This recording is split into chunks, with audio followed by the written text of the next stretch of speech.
So it's 10 o'clock, so let's start it.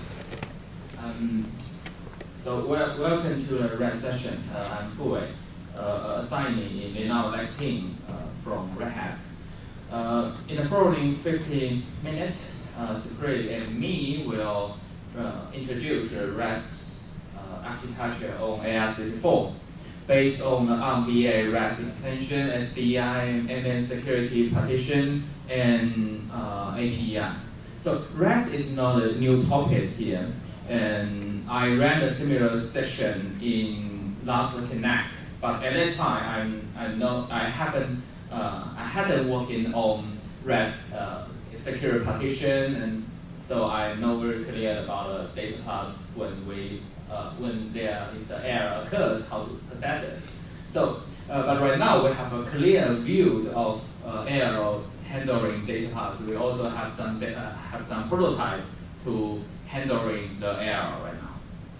So first of all, I will breeze through the introduction of RAS pretty quickly, because I guess most of the people in this room heard about RAS. And secondly, I will talk about hardware and software architecture of RAS, like RAS extension, untrusted firmware, UEFI, APEI table, and SDEI. Then Spray will introduce the MN security partition manager. Then I will give you a big picture of prototype solution of runtime error handling, which we are working on. It's basically about how to report non-fatal, uncorrected error from hardware. If we still have time, Spray will show the demo of this prototype. At the end, I will give you a state report, state update, and the development plan for RAS. So here we go. Let's start with a brief introduction of RAS. So what is a RAS? Reliability, availability, serviceability, the three capital letters made up of RAS. We use these three as factor to measure that if the system can live long and correct and also maintainable. The RAS architecture primarily care about the error produced by hardware. It can detect and correct the error before causing failure by analyzing the error input data. The following component can be predict and identify. It also allows us to precise replace the failing part during the scheduled maintenance. So why RAS is so important? Because enterprise systems often provide mission critical service. So any failure in this service will impact the customer's business and reputation. In the real world, we can't avoid hardware fault because that always goes with your product, always goes with this server, and it always existing. It is not general in not only generate at a build time, but also triggered in the runtime. So even FIT, the failure in time, is very small number, but the number of devices in the enterprise system is very large. So we can't avoid it. We have to maintain the data center very well. So is that really helpful? Is the RAS really helpful? So we all know it's important, but we also need some evidence to support it, to prove that. So I found a paper online which is study report about the DRAM error data and analysis of Google data center. There are some important conclusion. So the incident of memory error and the range of error state across the different DIN are much higher than previous report. So maybe some people tested some machine, just one machine, say, okay, this error occur not very often. It's very few. The rate of the error is very low. But actually, in the real data center, it's more higher than our expect. So if you want some data, you want some real data about Google Data Center, you can try to download this paper online. So another conclusion is memory error are strong related. That means the error more often happen in the same place. So maybe this thing has some character error, and then in the same thing, the character error will occur again and again.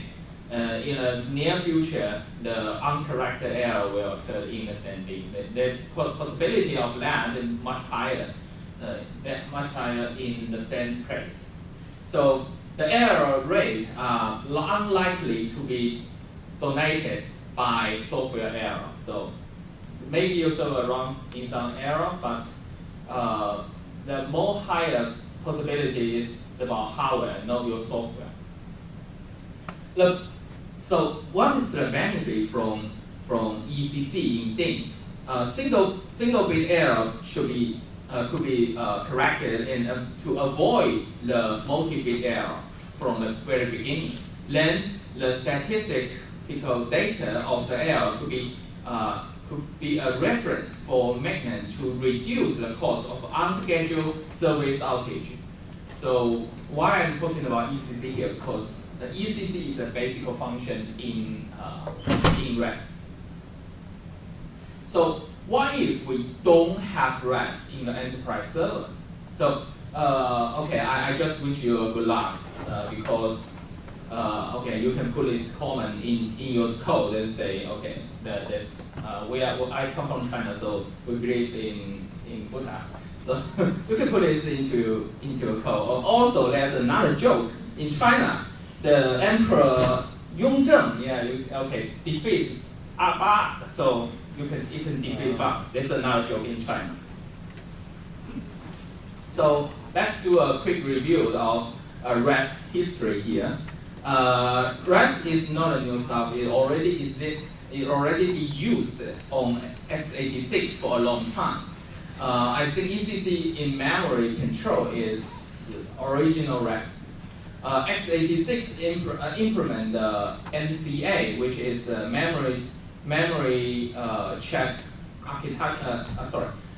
Machine check architecture in the chip to simplify and integrate the mechanism of report error. It includes NSR, which contain the error info for CPU and memory. It also includes MCE to signal the detection of uncorrected machine check error. But they are about all about the x86 specification aspect. Okay.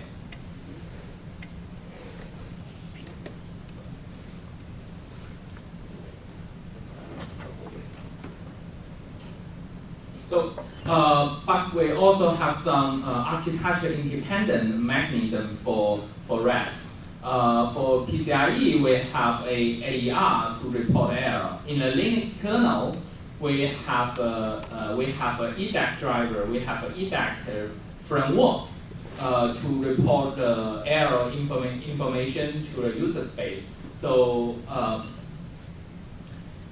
to the user space. But it inspects the hardware directly. It's not a common framework for all the device, all the PCI device or something. It's just read the register directly, so it's not very easy to use. In firmware, we we use the firmware first mechanism. We can use that with only x86. We can use the firmware first. We don't use that. It's also okay. It's also you also need a UEFI and APEI support. I mean APEI. Okay. After a quick introduction of RAS, let's focus on RAS on ARC4 from now on. I start to introduce the hardware and software component in RAS on ARC4. Then introduce what we are doing, the prototype of firmware first error handling. For RAS support on ARC4, we have ARM VA with year 2, year 3, and virtualization security extension. We also need GigV3, which has some advanced feature for interrupter management. And most importantly, in the latest ARM VA.2 spec, we got RAS extension as a mandatory extension. But in ARM VA.0, ARM VA.1 could be optional. So what is the RAS extension? It primarily deal with the error produced from hardware fault. It mainly includes three parts. Correct data poisoning. It's the totally hardware mechanism to make sure the correct data can be detected and stopped and be stopped. And the new instructor called ESB means error synchronization boundary. A group of registers for recording error, trapping the access and the feature info, and the deferred interrupted state register which work with the ESB. So let's detail about ESB. ESB is one of the important part of the RAS extension. By the help of ESB, software can be isolated. The software can isolate the location of error between the ESB and the previous ESB. It could be used in OS. When ESB is executed, if the SEI, which is used for reporting asynchronous error, is unmarked, SEI will be generated, and otherwise the info of error exception will be pending in DISR, which is another register for RAS extension. In one word, ESB is for asynchronous error. The RAS extension register are another important part of the RAS extension. It helps firmware to collect error information, control the interrupter exception, and the configuration of RAS node. For RAS node, the register has system viewed and also has the memory reviewed. I think that most of the time for the device, we will use the memory map view. So I think that's a brief summary for RAS extension. So ESBs help us to locate the error. So RAS extension register help provide error information and control the interrupter by firmware. So what is the benefit that RAS extension bring to us. Actually, it's like NCA. It simplifies and integrates the mechanism of reporting error, and standardize interface between hardware and firmware. Okay. After basic RAS hardware knowledge warming up, let's start talking about the software. On ARC4, we are using firmware first error handling, which requires standard interface between multi-software components. Before we dig into each component of the software architecture, allow me to just show the overview of all the RAS components. So that's all the components about RAS. You can see the BL1, BL2, BL31. It comes from untrusted firmware. And you also can see the BL32, which is a security imaging. Cyprian will do some introduction later. And it may come from the Tianoco EDK2. That's what we are using. They put the standalone, we call it standalone NN into the EDK2. And you can see the BL33, which is the UEFI Tianoco EDK2. And you also need APEI and RAS event driver, ACPI driver in the Linux kernel, and for user space, you need RAS daemon.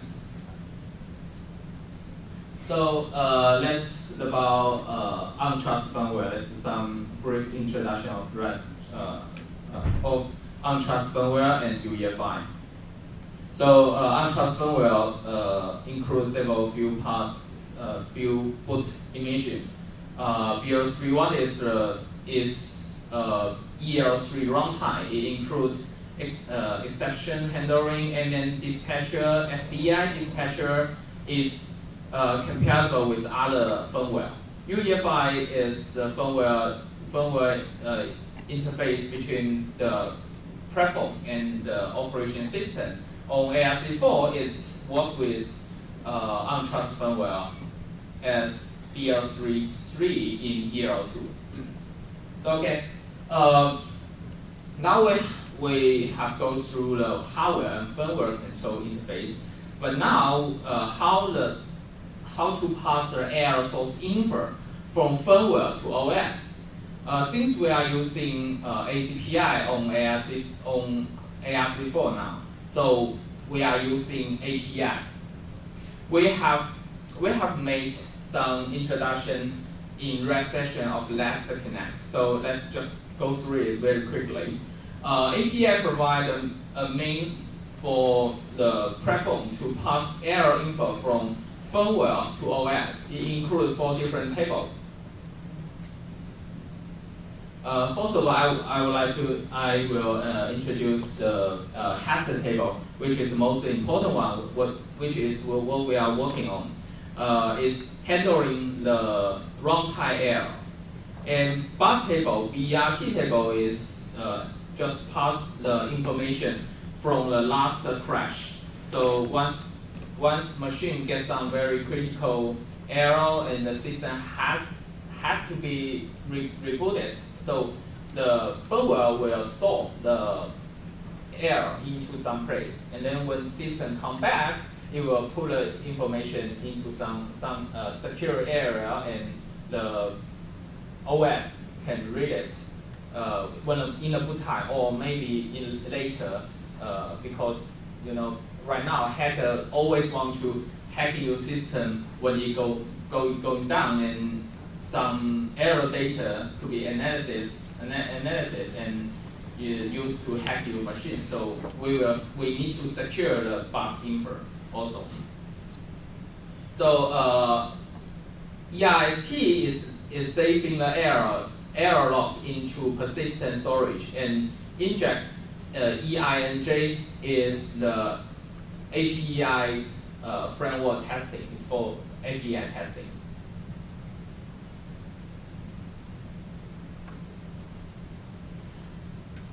Okay. Once we got a runtime error, we can use the HAST to let OS know how to handle it. HAST provide a key info about once we have error, how the firmware trigger OS, where is the error record, and how to release the memory of record. In HAST, we have several subtables to pass the error source information. For ARM64, we cared about GHESV2. Mostly, we will use this structure to pass error source info to OS. So bar table I just introduced just now, and it used to record error in emergency like OS crash down. Once system goes down, we will get a error info when the system come back again. But provide a key info of error block region. So the error block is formatted by firmware in CPR format. This is described in UEFI spec. From the structure of CPR, you may see that it can report all kinds of error we could think of. So that's the advantage of using APEI and CPR. The rest of the two tables is EIST and inject. EIST is the operation extractor, which provide the necessary info to communicate with the onboard persistent storage for error recording. And inject is the operation abstractor which provide a genetic interface. Then OS can inject a fake hardware error for RAS testing. The possible use case is using the system FS interface to talk to inject, and inject table driver will talk to the firmware to fix some errors, hardware error. So now we have talked about the hardware support of RAS and also the APEI. Let's move to the software. And on ARM64, we plan to use firmware first mechanism, but OS also can decide which system event it want to handle and which just ignore. So software delegated exception interface is interface between the firmware and OS for registering, notifying, and serving system event using SMC, and maybe if we're using virtualization, we use HVC. But it's not just for RAS, it also can be used in debugging. So that's the common usage in SDEI. So you can download SDEI spec online. It has been released, but in the last Connect, it hasn't been released. Right now, you can download it. So for now, we have introduced all the main component we need in RAS. So we can introduce the prototype solution for RAS handling now. But before that, let's invite Spray to introduce some basic mechanism in prototype, which he is working on. Hello everyone, I'm Supri. I work for ADG in ARM. So, as Fu mentioned,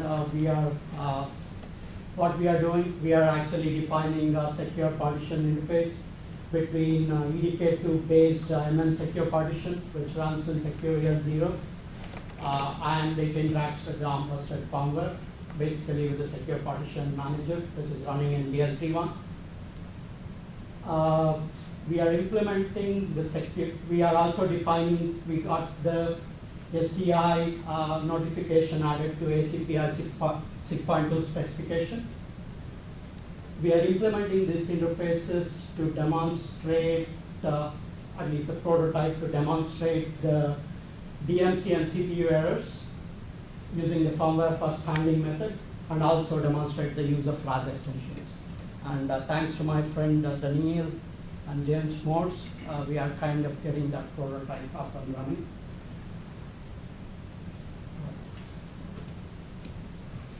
All right. So what is management mode? So basically we are using management mode as a secure partition which runs in secure EL0.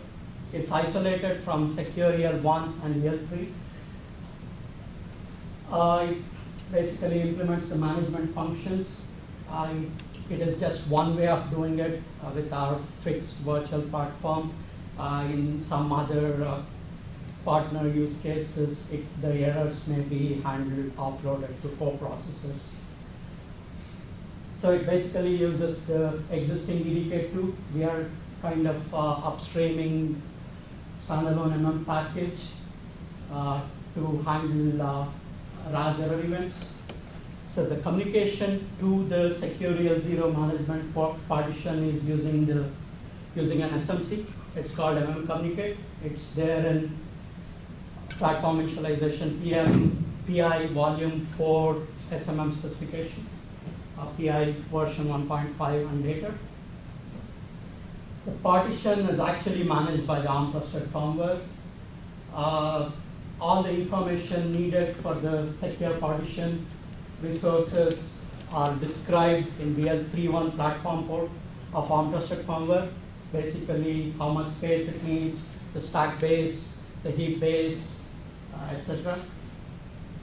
So the main aim of the management mode is to minimize the code handling in EL3 and delegate most of it to the secure partition. But it may not be the case with partner use cases, because those may be offloaded to the co-processor if needed. Okay, the secure partition manager runs in DL31. It basically initializes the partition and it delegates the SMCs received from the normal world to the management mode secure partition. And the secure partition architecture itself is being done by Achin here. If you have any questions, please feel free to contact him.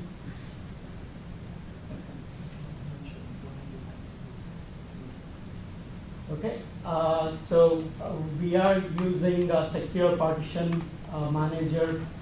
It provides, basically, it prevents backdoor hacking and stuff. So we are using the secure partition manager to kind of manage the secure partition management mode, which is isolated from secure EL0, secure EL1 and EL3. All right, for the, yes. How many partitions can you support? At the moment, we have a single secure partition, which can be used. So it's like secure partitions is kind of a slightly orthogonal concept. It could be used for other use cases, and it's accessible using an MM Communicate SMC. So it's a published specification. We are trying to prototype RAS as one of the use cases in secure partitions. Today it's just a single secure partition, but we are planning to add support for multiple isolated sandboxes in secure EL0. So that's a part of the future plans. All right, now for the complete data flow, I give back mic to Fu. Okay, thanks.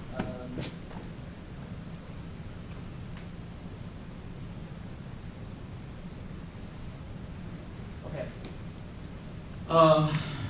now we have introduced all the necessary info of RAS in ARC4. So let's put them all together. So put them all together. System boot from BR1 and boot from BR1, which is a boot room, and then BR1 load BR2, and BR2 load rest of the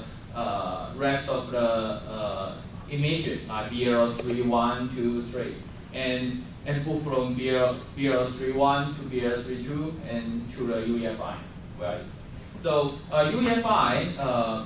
When we put into the UEFI, UEFI platform driver will query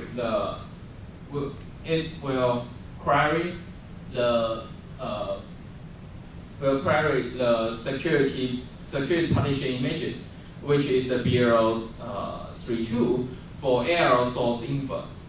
So secure partition image return error source info back to the UEFI.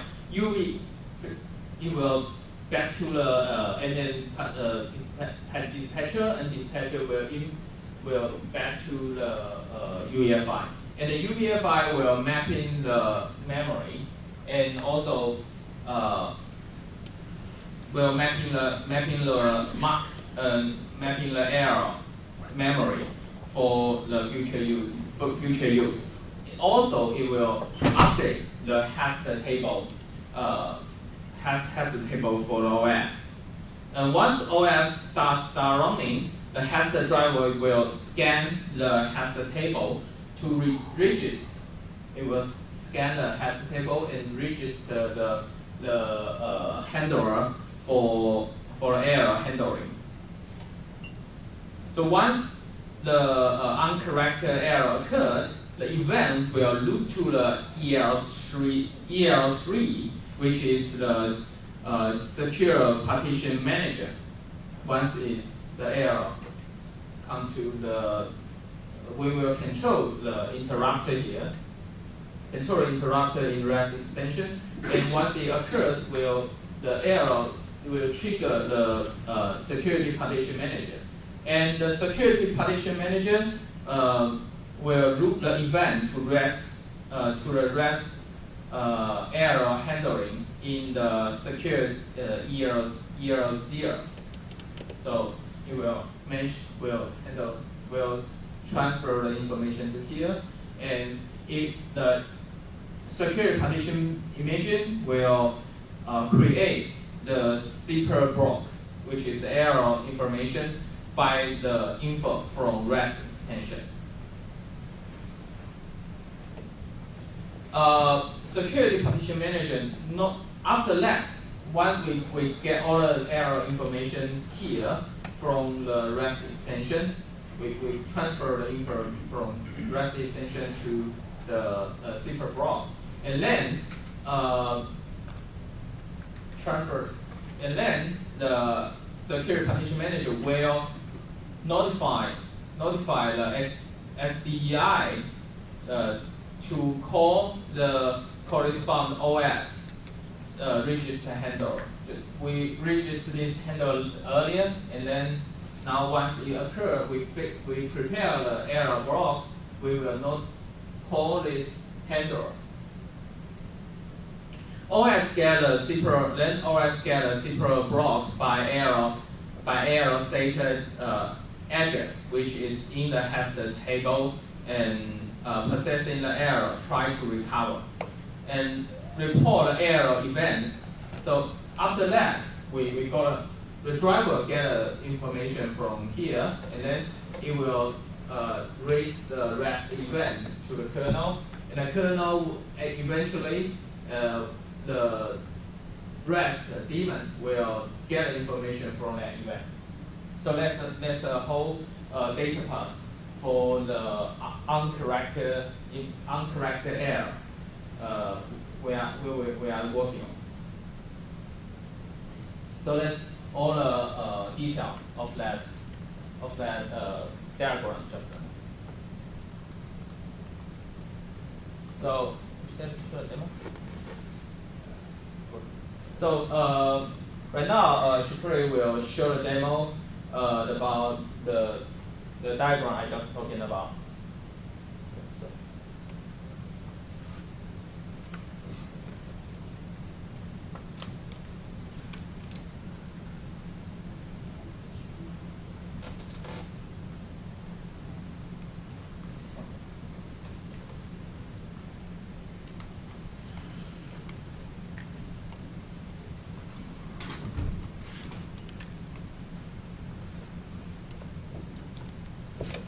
Laptop's in front of the screen. Yeah. The laptop's blocking the light.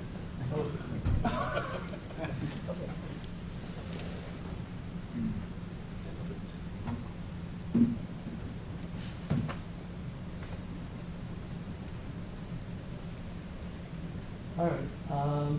This is basically an extension of the data flow which Fu explained.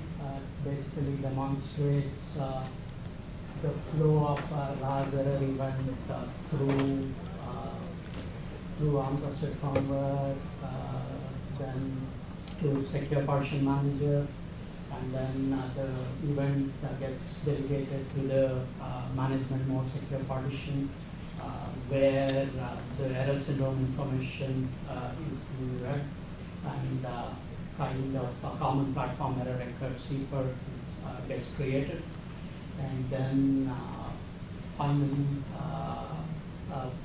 secure partition manager procs the SDEI to notify the OS that an error has occurred. The OS gets notified, kind of reads that common platform error record, and then kind of acknowledges back to SDEI saying that I received the error, and in the prototype it just displays that error here. All right, so what I'm going to do right now is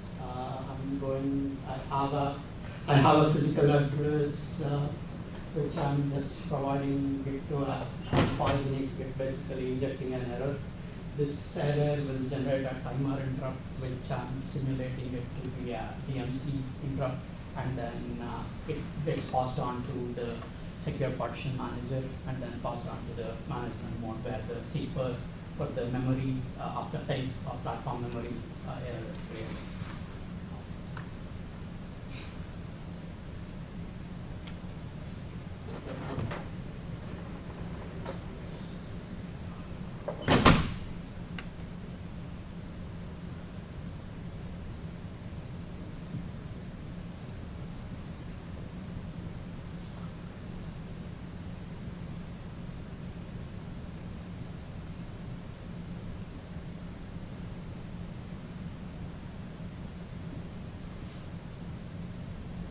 Sorry, I'm having some technical issues. Sorry about that.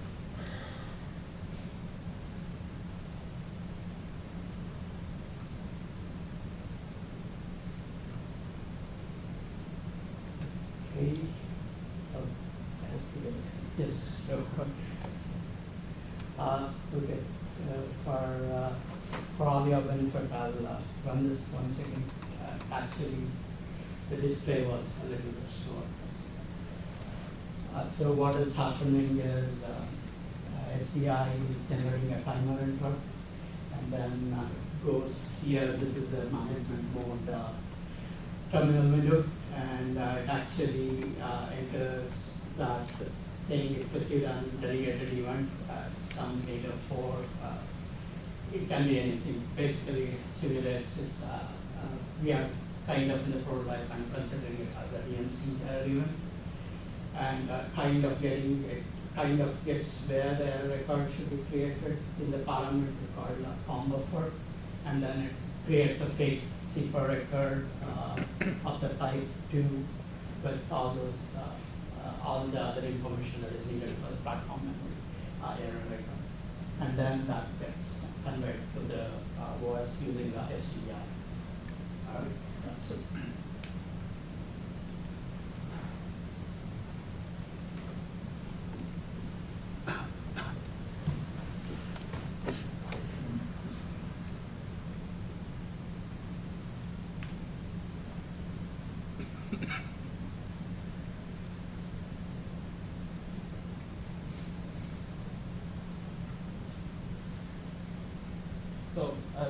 So just now you can see two windows. One is a big window, it's a big terminal. Another terminal is here, right?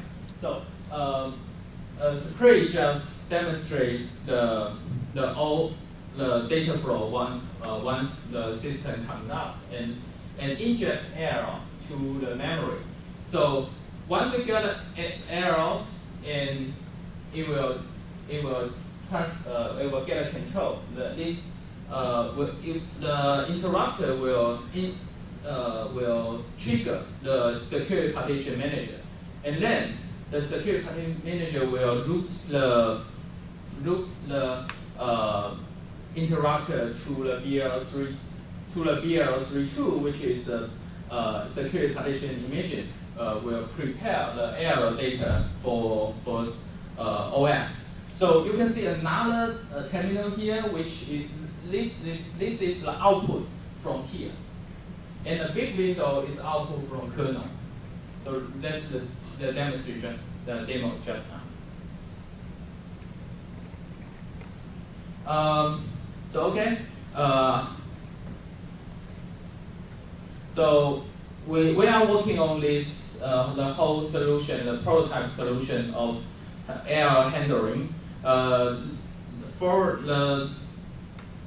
Right now, I will report some data and future plan for this development. So currently, we have finished some progress. Our engineer is for the hardware. Our engineer are working on FVP. The lead team, me is developing on QEMU. The RAS spec has been released since last Connect. In the last Connect, they haven't been released, right? So right now you can download this spec online. And for the firmware, SDEI specification has been released. SDEI added as a hardware error notification type. This has been added into the APEI 6.2. Linux SDEI client implementation has been posted. V3 has been posted several days ago. So you can check these two links once you download this slide. You can check. And then APEI CA support for SDEI has been upstream. DT bundling has been asked, and so you also can get some code from GitHub, including the SDEI dispatcher and framework for manager interrupter handling in EL3.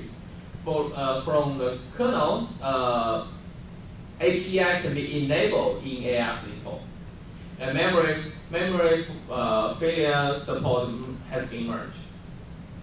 What we are doing is, right now we are working on the demo, working on the solution Separate just showed us. And for untrust firmware, the simplified error interrupter handling for platform port, we will simplify the errors interrupter handling.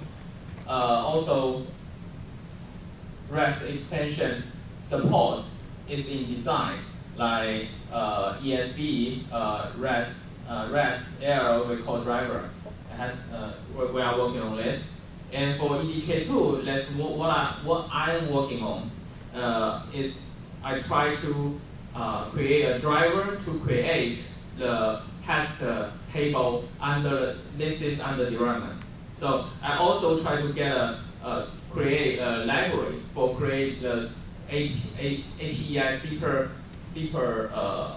to get information from RAS extension, generate the zipper error block.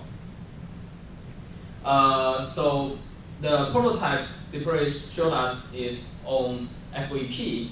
I'm working on a prototype on QEMU, which other people can use that. It's totally open source, and I have write a wiki page in Linaro wiki, so you can try it. In kernel KVM change for virtualizing SDEI is under development. So what we are going to do is support the RAS extension and the other other APEI table like BUT, ERST, inject implementation. We also try to get a real hardware to test, which include ARM6417-203 include RAS extension. Yeah. So thank you very much for these guys to help on this slide. So thank you. Any questions? You can let us know. So this architecture, I mean, are there certain classes of errors that, I mean, if you're, say, have a severe memory error, you may never be able to get back to your OS. Your OS may no longer even run, right? So in that kind of situation, what happens with you know, errors that may prevent your actual architecture from running? So that's the BERT workflow.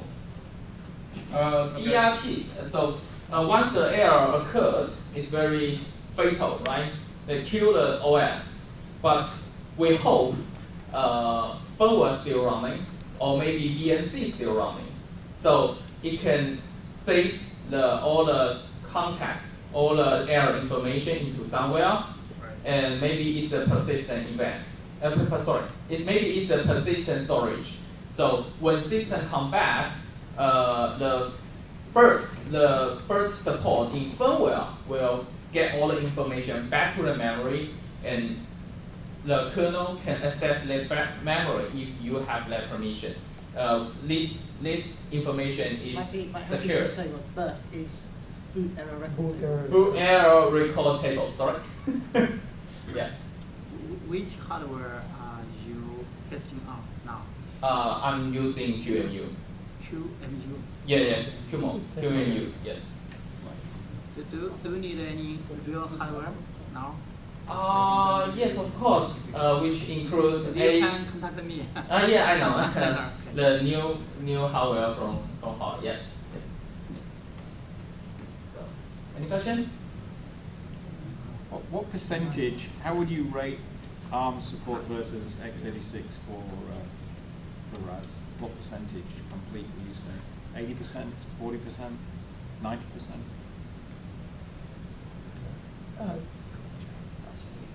The last story on ARM is not complete yet, but if we want to rate it as a percentage, I think we could rate it at 40%.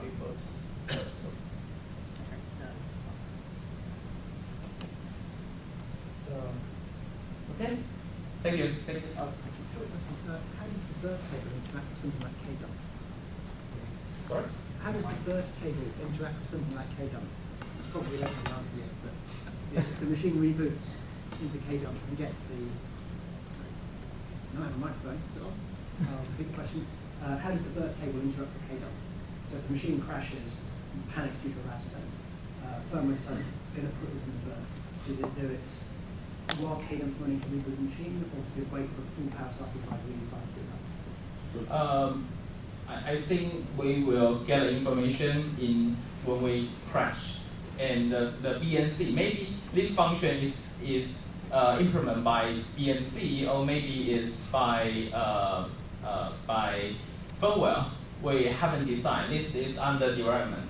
Although this function is finished by kernel, but we still need a firmware support or hardware support. So it's under development. Yeah. Good. If I may. Yes, so they're actually independent. So KDump is usually initiated by the kernel, right? So that from the perspective of firmware, this is a normal shutdown. It was a shutdown that was requested by the kernel. The kernel supposedly captured all the information it needs to analyze the dump. There's a concept of firmware crash dump, which today is probably silicon vendor specific, but the BERT is typically only generated if firmware initiated a reset, or if there's a watchdog reset. So you don't, in the cases where you have a BERT, you didn't even have an opportunity to generate cable. Does that answer your question? Yes.